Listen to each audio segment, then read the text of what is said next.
Welcome back to the second part of this story, and I know that you all must be eagerly awaiting for what happened the next.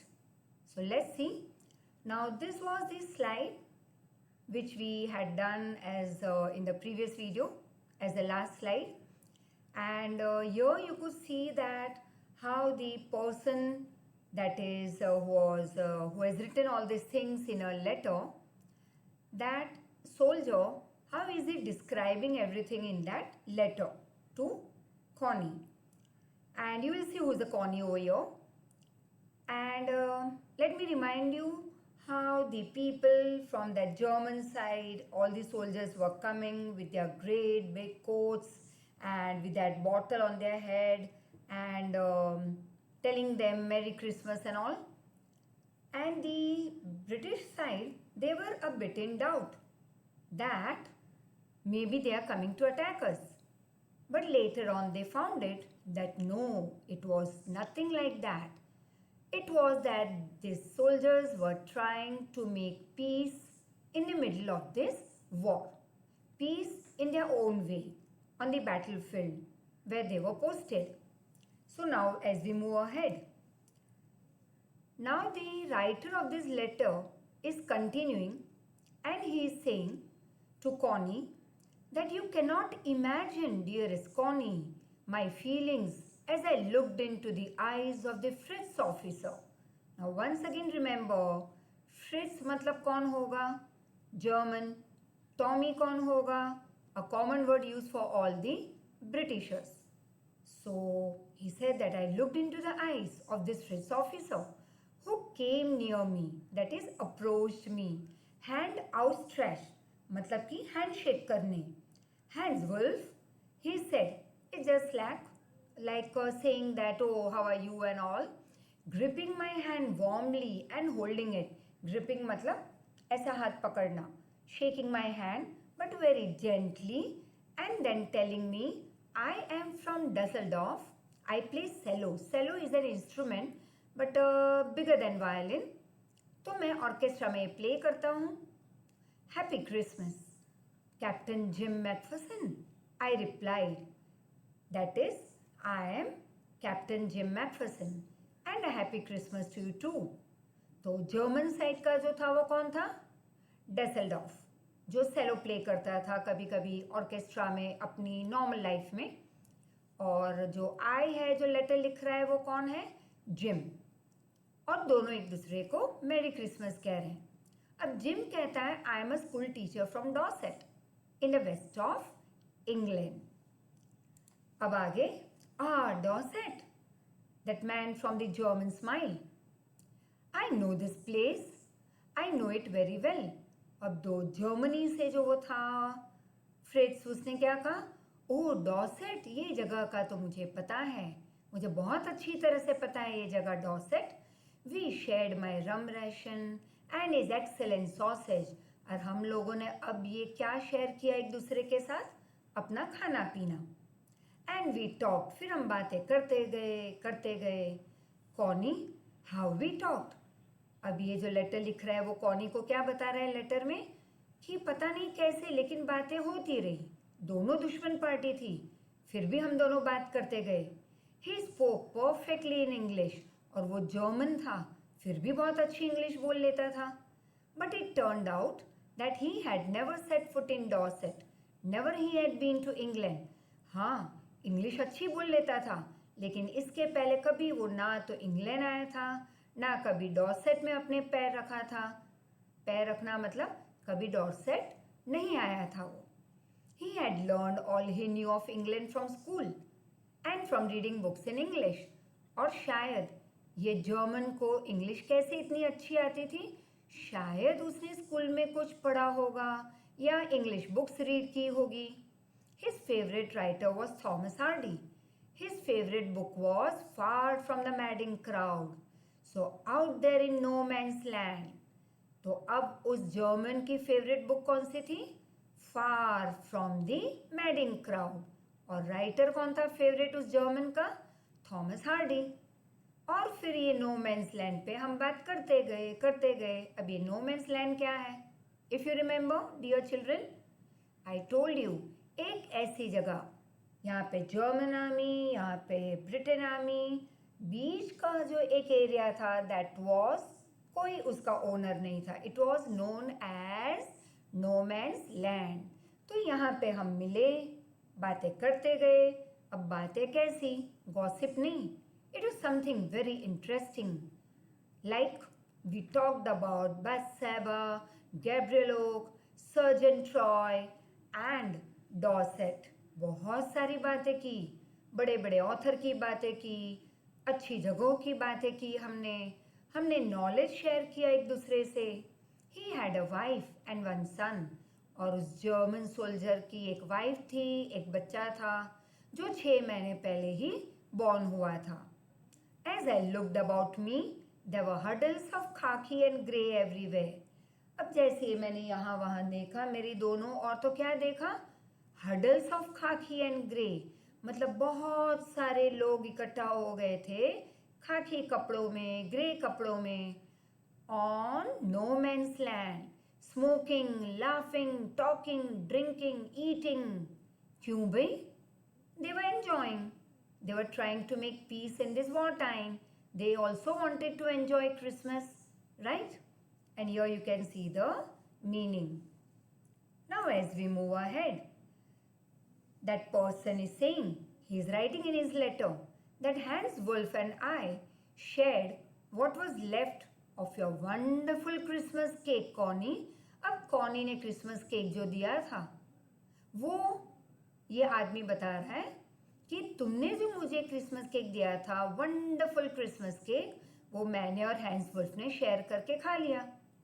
He thought the marzipan was the best he had ever tasted. अब marzipan मतलब क्या? ये एक sweet covering होती है cake के ऊपर, made from sugar, eggs, बादाम, दैट इज आलमंड। तो उस जर्मन ने जब ये केक टेस्ट की तो बहुत खुश हुआ। उसने कहा, वाह, ये तो बहुत टेस्टी है। आई अग्रीड, मैंने भी कहा हाँ, बहुत टेस्टी है। We agreed about everything. अब मैं जो बोलता वो सामने वाला अग्री करता, वो जो बात करता मैं अग्री करता। दोनों की काफ़ी दोस्ती थी, दोस्ती हो गई थी। He was however my enemy, but ये थोड़े देर के लिए ही था, क्योंकि एक्चुअल में तो हम दोनों एनिमी पार्टी थे। There never was a Christmas party like this, Connie. और ये राइटर ने बताया, राइटर मतलब लेटर में जो लिख रहा था, उसने बताया कॉनी को कि कॉनी, इससे अच्छी क्रिसमस पार्टी तो हो ही नहीं सकती। अब हुआ ये, then someone I don't know who brought out a football.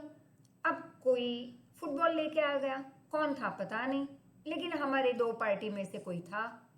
Great coats were dumped in piles to make goal posts, and the next thing we knew, it was Tommy against Fritz, that is Britain against Germany, out in the middle of no man's land. अब ये हुआ, सब लोगों ने अपने अपने बड़े बड़े कोट्स उतारे, डम कर दिए। डम कर दिए मतलब डिपॉजिट, मतलब कि एक बाजू रख देना। Now for example, say that ये फ्री टाइम पीरियड जो तुम लोग को मिला है, लंबा सा वेकेशन, काम तो करना होगा ना घर पे थोड़ा बहुत, मम्मी को हेल्प करना, राइट? तो तुम करते ही होंगे एज अ गुड चाइल्ड। अब हुआ ये कि मम्मी ने तुम्हें एक काम दे दिया, दैट माय बेबी, सारे कपड़े जो सूख गए हैं वो तार पे से उठा के बेडरूम में रखो। अब तुम बोलोगे, ना मम्मा, वेरी बोरिंग, लेकिन फिर as a good child and loving child मुझे पता है तुमने वो काम मम्मी के लिए किया ही होगा। अब जैसे जैसे तुमने सारे कपड़े ऐसे उठाए, क्या किया तुमने? यूं उठा के बेड पे डाल दिया, मतलब एक के ऊपर एक के ऊपर एक डम हो गया। अब ये सारे सोल्जर्स ने भी अपने बड़े बड़े कोट उतार के एक बाजू डम कर दिए। अब उस कोट का क्या बना? Goal post. अब goal post actually those who play football और those who are interested in seeing this game, तुम्हें पता होगा ये गोल पोस्ट जो हम बनाते हैं तो कपड़ों का बना है। और फिर हमने देखा कि टॉमी और फ्रिट्ज, मतलब कि ब्रिटिशर्स एंड जर्मन, आमने सामने पार्टी में आ गए, but in the middle of no man's land. Hans Wolf and I looked on and cheered. Then we say, yes, start the game. We started clapping our hands, stamping our feet. Stamping our feet मतलब पैरों को जमीन पे ऐसे पछाड़ना तो नहीं, लेकिन yes, खुशी में बताना, स्टैम्प करना. To keep out the cold as much as anything. ठंड बहुत थी, तो हमने क्या किया? ठंड को थोड़ा दूर रखने की भी कोशिश की. Now there was a moment when I noticed our breath mingling in the air between us. मतलब हम काफी नजदीक आ गए थे. He saw it too and smiled. अब कौन स्माइल कर रहा था? फ्रिट्स. वो भी स्माइल करने लगा. Gym Macpherson, he told after a while, I think this is how we should resolve this war. मतलब कि अगर वॉर खत्म करनी है, मतलब कि अब अगर दो कंट्री के बीच में वॉर हो तो उसमें बंदूकें नहीं चलनी चाहिए, टैंकर्स नहीं चलने चाहिए, बॉम्ब नहीं फेंकने चाहिए, लोगों को नहीं मारना चाहिए. तो वॉर कैसे होनी चाहिए? चलो दो एनिमी पार्टी एक गेम खेले, राइट? अ फुटबॉल मैच, जहाँ पे जो हारा वो हार गया, जीता वो माना जाएगा जीती पार्टी, जीती हुई कंट्री. तो ऐसे वॉर को सुलझाना है जहाँ पे कोई मरेगा नहीं. बट ये सोल्जर्स ऐसा सोच रहे हैं, शायद तुम और मैं ऐसा सोचें, but people in the world they don't think so. No children are orphan. अब वो आदमी बता रहा है कि जिम, कोई मरेगा नहीं तो कोई बच्चे अनाथ नहीं होंगे, किसी की वाइफ विडो नहीं बनेगी, लोग दुख में अपने दिन साल नहीं गुजारेंगे, सब खुश रहेंगे, राइट? तो ये एक अच्छी चीज है ना. लड़ाई मतलब वॉर को सुलझाना है तो कैसे? With a simple game like a football और सम एनी अदर गेम. लेकिन ये तो बेचारे ये सोल्जर्स मानते थे ऐसे जो वॉर फील्ड पे थे. Understood? Now as we move ahead, you can see over here how they are playing. खाकी कोट, ग्रीन कोट, दो पार्टी आमने सामने खेल रही है. अब नो मैन्स लैंड यहां पे दिखाती हूं, रुको. नाउ सी, ये एक तार यहां पे है, राइट? ये क्या हुआ? इसके दूसरी ओर एक पार्टी है, कंट्री. ये जो दूसरा है, यहाँ पे कौन है? दूसरी सामने वाली पार्टी. मतलब यहाँ पे एक कंट्री, यहाँ पे एक कंट्री के लोग. अब ये जो दो तार के बीच की जो जगह है, that is called no man's land, right? So I would prefer cricket. अब जो लेटर लिख रहा है कॉनी को, वो क्या बता रहा है जर्मन आदमी को? कि भैया मुझे तो क्रिकेट पसंद है, अगर वॉर को सुलझाना है तो क्रिकेट खेलेंगे.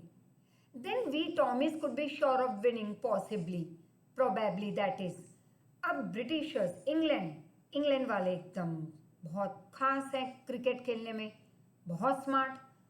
तो इसने कह दिया कि अगर वॉर सुलझानी है तो मैं तो भी क्रिकेट ही खेलूंगा. We laughed at that. फिर हम हंसने लगे. And together we watch the game. अब हम दोनों अपने अपने ग्रुप लीडर्स थे, तो हम दोनों बैठ के दूसरे सोल्जर्स को गेम खेलते हुए देख रहे थे. Sad to say Connie, Fritz won, 2 goals to 1. अब कौन जीता? Germany. But as Hans Wolf generously said, a goal was wider than theirs, so it wasn't quite fair. अब हैंस वुल्फ मतलब जर्मन, उसने मुझे बहुत सच्चाई से बताया और जेनरसली मतलब काइंडली बताया कि ब्रिटिशर्स का गोल वाइडर था उनसे.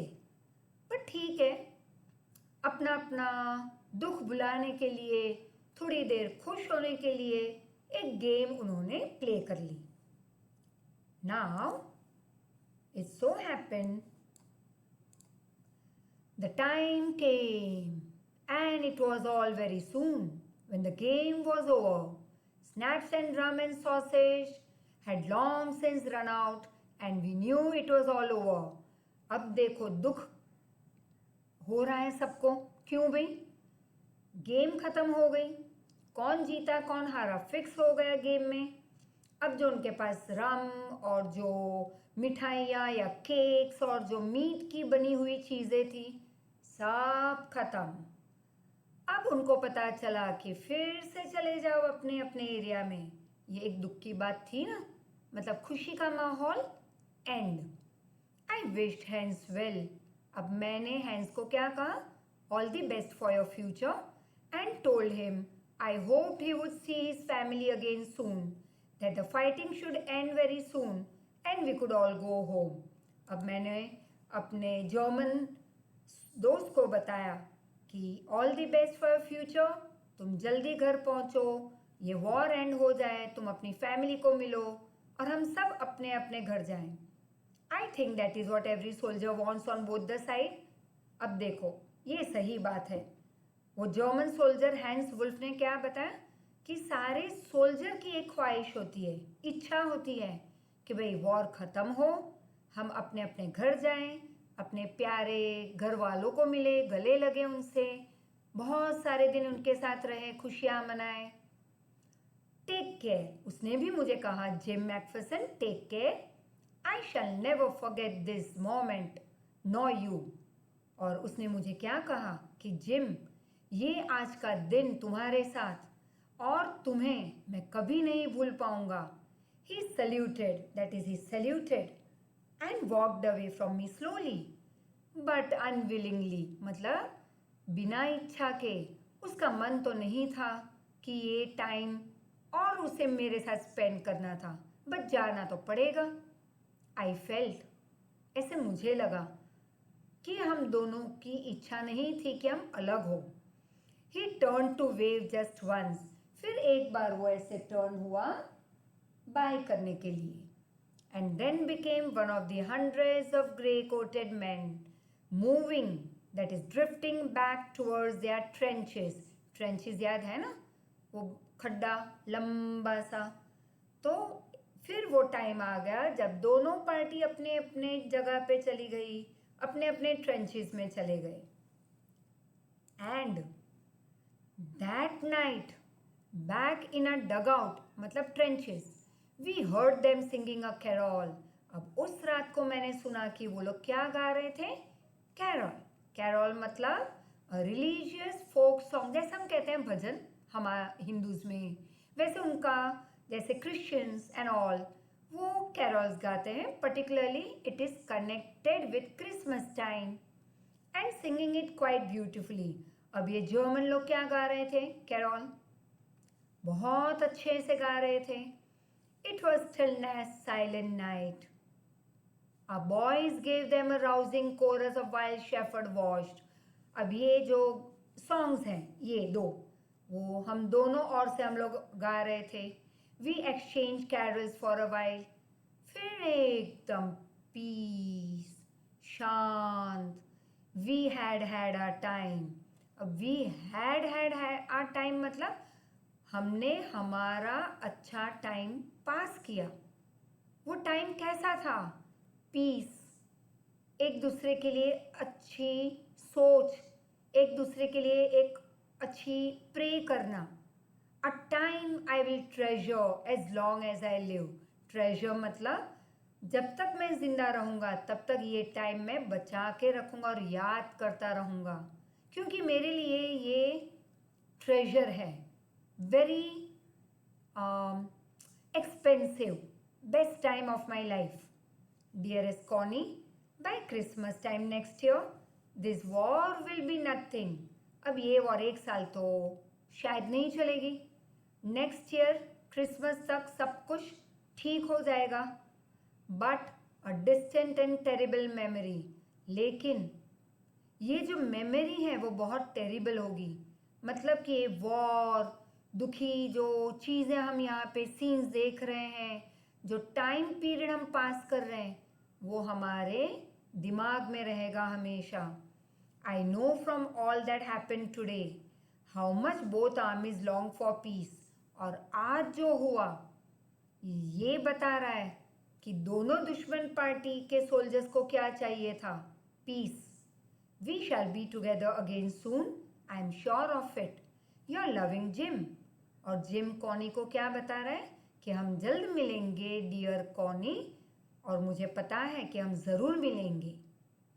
So for today, once again, I stop this story over here. I know, dear, it's a very long story, but interesting. So go through now the first and the second video together. You will enjoy it. See the meanings over here. And I see you with the third and the last part of the story with a beautiful video following it.